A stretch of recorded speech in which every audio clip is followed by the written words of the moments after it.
Good morning, friends.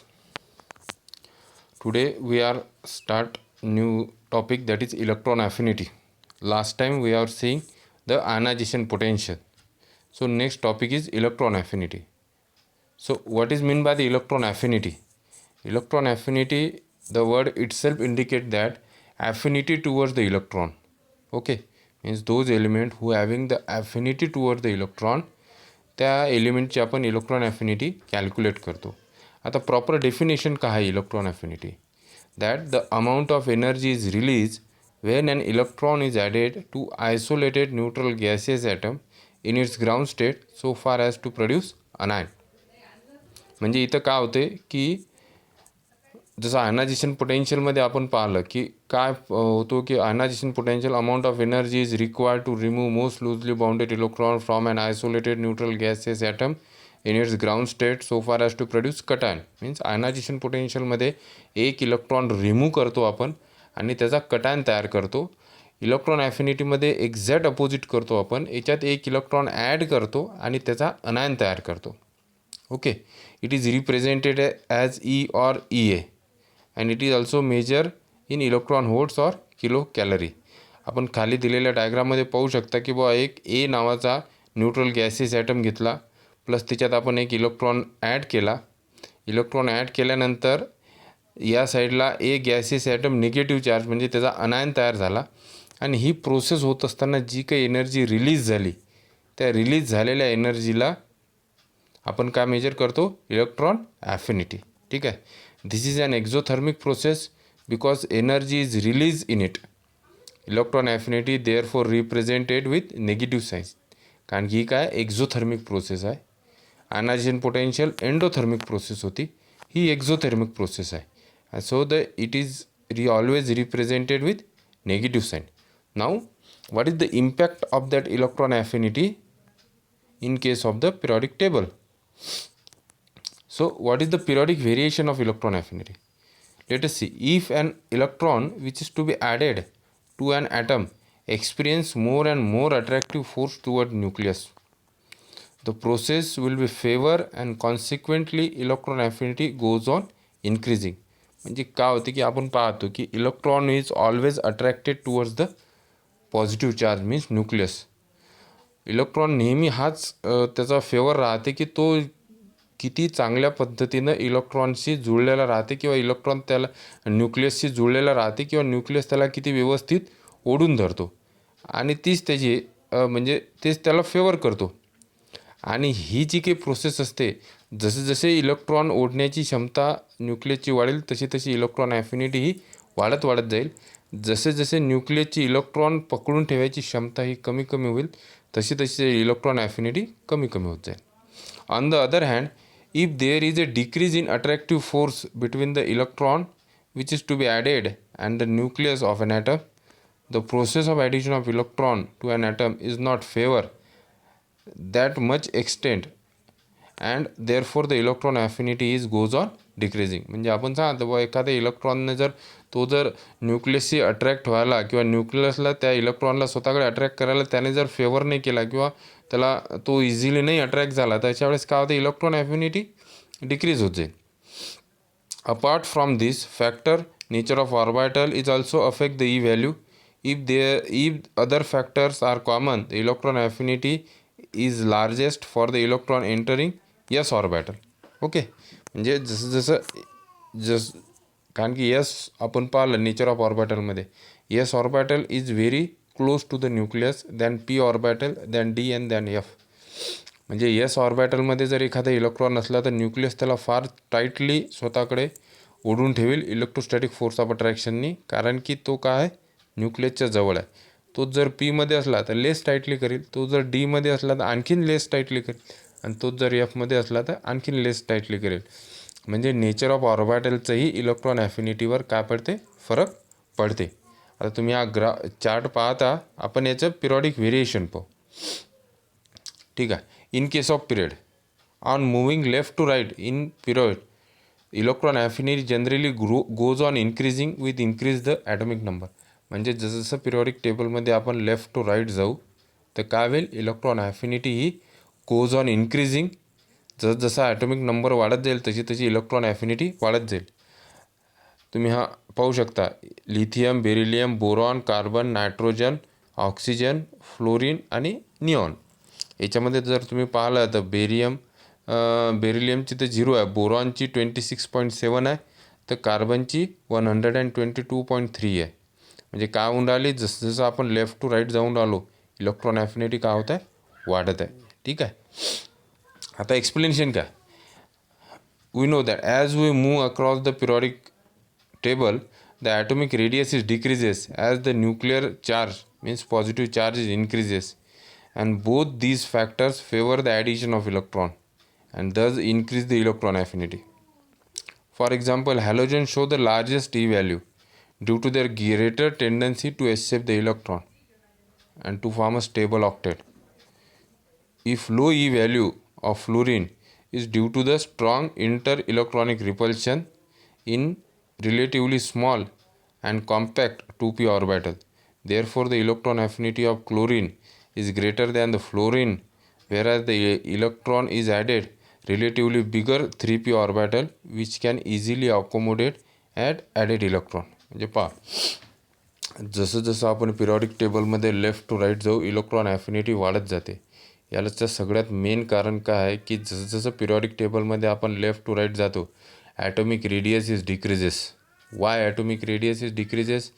Because the force of attraction is increases, and as the force of attraction is increases, atomic radius is decreases, and as the atomic radius is decreases, electron affinity is increases. कारण की atomic radius decrease झाल्यामुळे काय झालं की जे electron हे दूर होते न्यूक्लियसपासून ते काय झाले, जवळ आले, आणि जसे इलेक्ट्रॉन जवळ आले तसा न्यूक्लियसचा त्या इलेक्ट्रॉनवर असलेला फोर्स हा वाढत गेला, आणि जसा न्यूक्लियसचा इलेक्ट्रॉनवरचा फोर्स वाढला, फोर्स ऑफ अट्रॅक्शन वाढलं, तसं इलेक्ट्रॉन ॲफिनिटी वाढली. This main reason behind increasing the value of electron affinity in case of the periods is that the atomic radius. As the atomic radius is decreases, electron affinity is increases. आणि त्यांनी example दिलं की बा हॅलोजनमध्ये largest E value आहे. कारण की हॅलोजनची tendency तुम्हाला माहीत आहे की हॅलोजन काय करते की पटकन एक इलेक्ट्रॉन एक्सेप्ट करून घेते आणि स्वतःचं ऑक्टेट कंप्लीट करते, आणि स्वतःचं ऑक्टेट कंप्लीट करून स्टेबल होऊन जाते. त्यामुळे त्याची सगळ्यात जास्त टेंडन्सी राहते इलेक्ट्रॉन अट्रॅक्ट करायची. पण समजा फ्लोरीन आणि क्लोरीनचं जर कंपॅरिझन केलं तर फ्लोरीनची इलेक्ट्रॉन ॲफिनिटी जी आहे ती कमी आहे ॲज कम्पेअर टू फ्लोरीन. आणि फ्लोरीनमध्ये काय होतं आहे की fluorine atomic number 9, 1s2 2 2s2 2 2p5. ठीक आहे. म्हणजे 2px2 2py2 आणि 2pz1 म्हणजे एकच इलेक्ट्रॉन, आणि second P ऑर्बिटलमध्ये.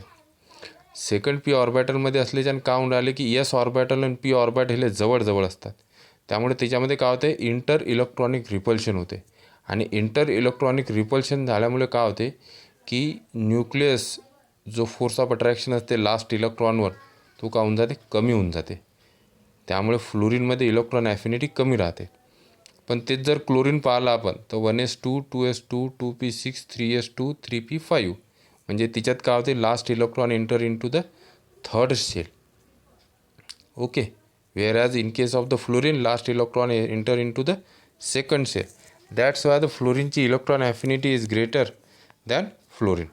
Generally the electron affinity value for the third row element means Na to Cl are greater than the second periods member, that lithium to fluoride.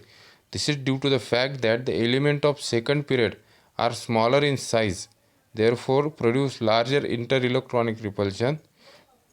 During the addition of electron, some amount of energy is needed to overcome this interelectronic repulsion, hence the decrease the E value.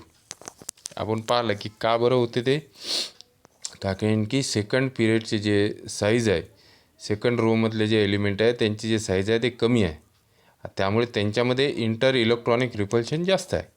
Inter electronic repulsion जास्त असलं तर आपल्याला जास्त energy लागेल तो electron add करायला. Inter electronic repulsion कमी असलं तर आपल्याला कमी एनर्जी लागेल तो इलेक्ट्रॉन ॲड करायला. इंटर इलेक्ट्रॉनिक रिपल्शन लक्षात घ्या तुम्ही. काय होते की 2 शेल असतात, 1s शेल आणि 2s शेल. त्या दोन शेलमधले जे ते दोन इलेक्ट्रॉन असतात ते एकमेकाला रिपल्स करतात. त्यांनी जर एकमेकाला रिपल्सिव्ह जर केलं तर न्यूक्लियसचा जो लास्ट शेलमधला इलेक्ट्रॉन आहे तिच्यावरचा जी फोर्स ऑफ अट्रॅक्शन आहे ते डेफिनेटली कमी होईल. म्हणजे जसं जसं इंटर इलेक्ट्रॉनिक रिपल्शन वाढेल तसं तसं न्यूक्लियसची इलेक्ट्रॉन अट्रॅक्ट करायची टेंडन्सी कमी होते आणि ती टेंडन्सी कमी होते म्हणून त्याची इलेक्ट्रॉन ॲफिनिटी कमी राहते. बाकी थर्ड रो एलिमेंटमध्ये काय होते की ती टेंडन्सी जास्त असते म्हणून थर्ड रो एलिमेंटमध्ये इलेक्ट्रॉन ॲफिनिटी ही जास्त राहते. लक्षात आलं. नेक्स्ट पाहू आपण. In case of the groups on proceeding downwards in groups electron affinity goes on decreasing with increase the atomic number. Definitely आता आपण पाहिलं की ग्रुप्समध्ये काय होते, ग्रुप्समध्ये जसं जसं आपण वरून खाली येऊ त्यावेळेस काय होते इलेक्ट्रॉन ॲफिनिटी ही कमी कमी होत जाते. का बरं कमी होत जाते? सेम रिझन आहे, ॲटॉमिक रेडियस. आपण पाहिलं पिरियड्समध्ये काय होते की जसं जसं ॲटॉमिक नंबर वाढते किंवा लेफ्ट टू राईट जातो ॲटॉमिक रेडियस कमी कमी होते म्हणून इलेक्ट्रॉन ॲफिनिटी वाढते. त्याच्या एक्झॅक्ट अपोजिट ग्रुपमध्ये होईल. जसं जसं आपण वरून खाली येऊ त्यावेळेस काय होईल की ॲटॉमिक प्रत्येक वेळेस electron added in to the new shell, एका नवीन शेलमध्ये इलेक्ट्रॉन ॲड होते.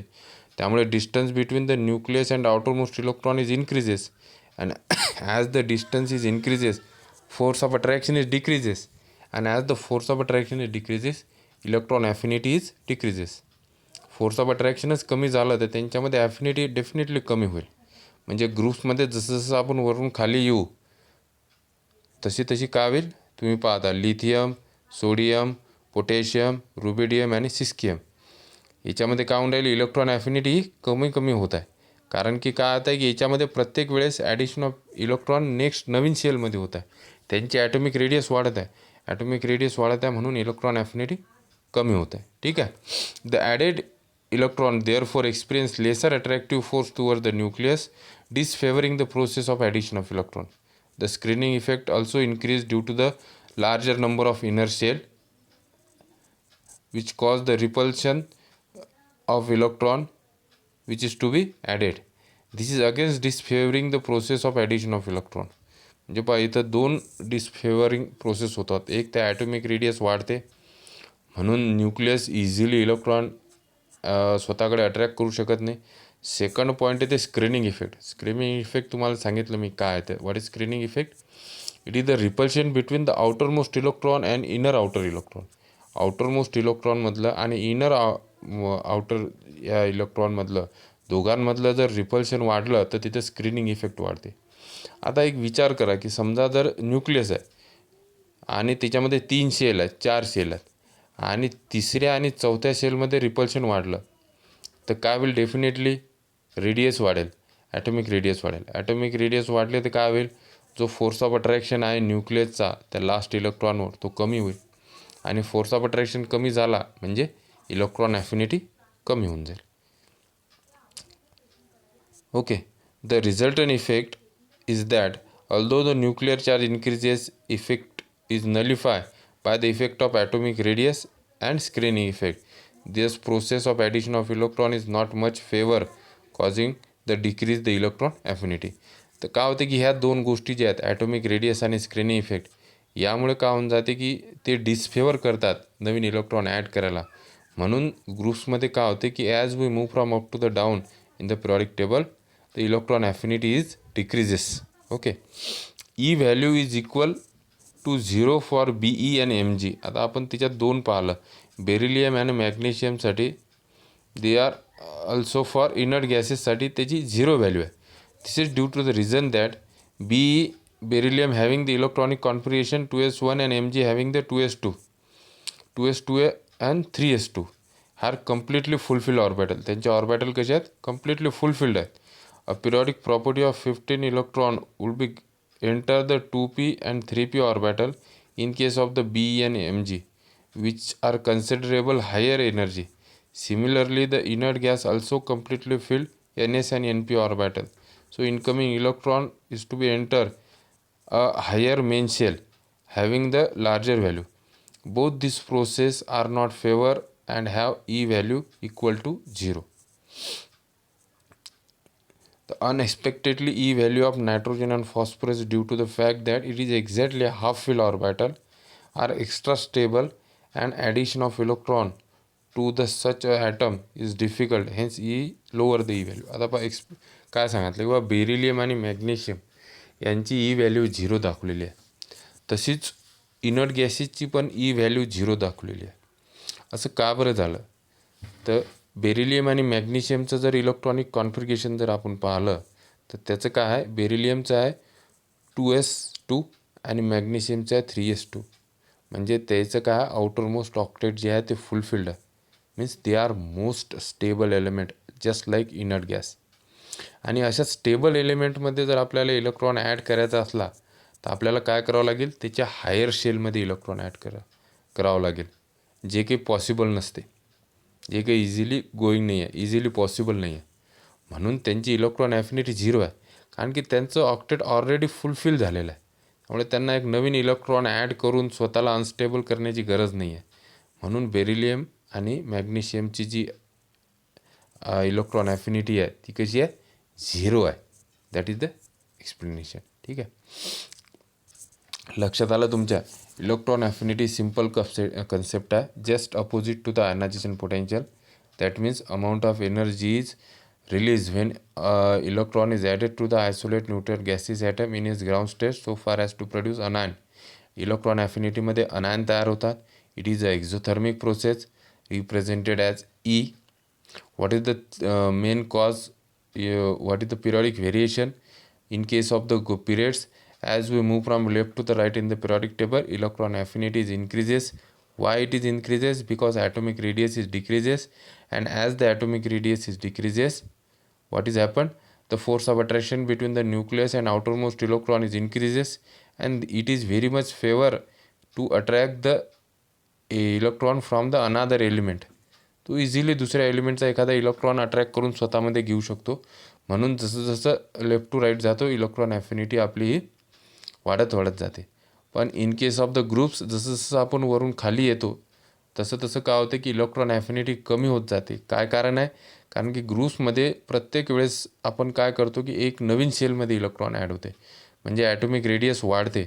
ॲटॉमिक रेडियस जर वाढली तर काय होते, तिच्यात the distance between the nucleus and outermost electron increases, force of attraction is decreases. आणि त्यांच्यामधलंच फोर्स ऑफ अट्रॅक्शन जर डिक्रीज झालं तर तो एखाद्या शेजारच्या एलिमेंटचा इलेक्ट्रॉन इझिली अट्रॅक्ट करू शकणार नाही, म्हणून त्याची इलेक्ट्रॉन ॲफिनिटी कमी राहते. सेकंड रिझन येते स्क्रीनिंग इफेक्टचा. स्क्रीनिंग इफेक्टमध्ये त्यांच्यामध्ये इंटर इलेक्ट्रॉनिक रिपल्शन राहते आउटरमोस्ट सेलमध्ये आणि इनर सेलमध्ये. त्यामुळे काय होते की फोर्स ऑफ अट्रॅक्शन कमी होते. फोर्स ऑफ अट्रॅक्शन कमी झाल्यामुळे इलेक्ट्रॉन ॲफिनिटी कमी होते. Electron affinity is directly proportional to the force of attraction. As the force of attraction increases, electron affinity increases. As the force of attraction decreases, electron affinity decreases. ठीक आहे, लक्षात आलं. याला व्यवस्थित व्हिडिओ व्यवस्थित पहा, त्याला समजून घ्या. काही अडचण असल्या तर आपण याच्यावर या व्हिडिओवर कमेंट्स करा, आपण त्या सॉल्व करायचा प्रयत्न करू. थँक्यू.